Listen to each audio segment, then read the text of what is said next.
Um, so what happens from that album? Then you record Out of the Crypt Into Your Heart. That's like the 10th anniversary album, right? And where is the big push where you guys are?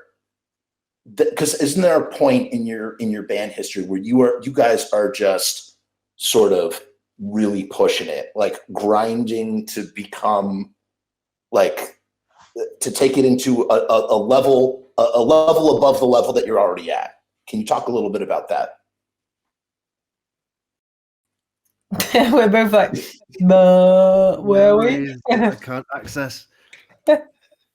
Yeah, no, that we went to a real recording studio. We shopped it around record labels. We did all the proper stuff that bands are supposed to do for a change instead of trying to do DIY like we would normally do. I think we still recorded it mainly at home, and then there was this whole confusing process where we were replacing drum machines from demos with, like, Ben had to play over them in a real recording studio.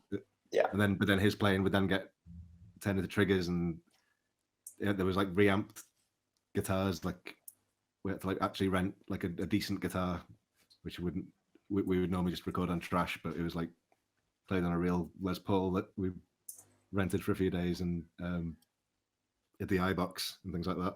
And then the producer put it through real guitar amps and made it sound like a normal record. That was the idea. We just wanted to do something that sounded competitive and not like quieter than everyone else's records and things like that. But I do think it does kind of have a little bit less of our identity, that record, than the others. Like it's a little bit more standard in a way, sound-wise. I don't know. I mean, it sounds great. They all sound, I mean, like apart from like the very earliest recordings that I've heard of you guys sound like very much like home recordings. Not in a bad way. They just sound like they were made at home.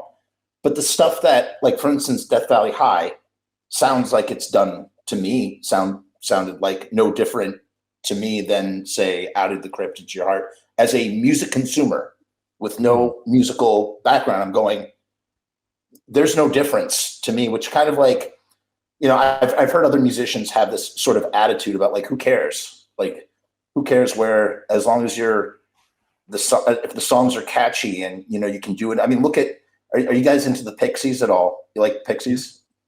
Okay. The way that they recorded Surfer Rosa.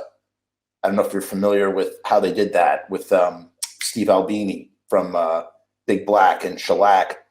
Like they're like recording it in like bathrooms and like long, narrow hallways. And that's why Surfer Rosa sounds like Surfer Rosa. You know, it doesn't sound like it's made in a studio because it's not. It's made in some weird factory, which I think is way cooler. Or do you know the Mummies at all? A little, yeah. The Mummies have this really interesting philosophy called no budget, where they're just like, they record on, I mean, whatever they can get their hands on. Like they just put a micro, like, you know, they're trying to emulate what the Sonics did in the 60s when the Sonics have this really sort of weird drum sound where it's just, they just took a microphone and they put it up here and just captured the whole kit, you know, and it just sounds, it just has this, it has a sound to it, you know, and it's like, oh, well, it didn't come from like a proper studio, but like, who cares? It sounds interesting and unique, you know? So I feel like that, all that stuff at the end, the people that are listening to the music aren't going to remember where it was recorded. They're going to, you know, remember it for the great songs, you know? So.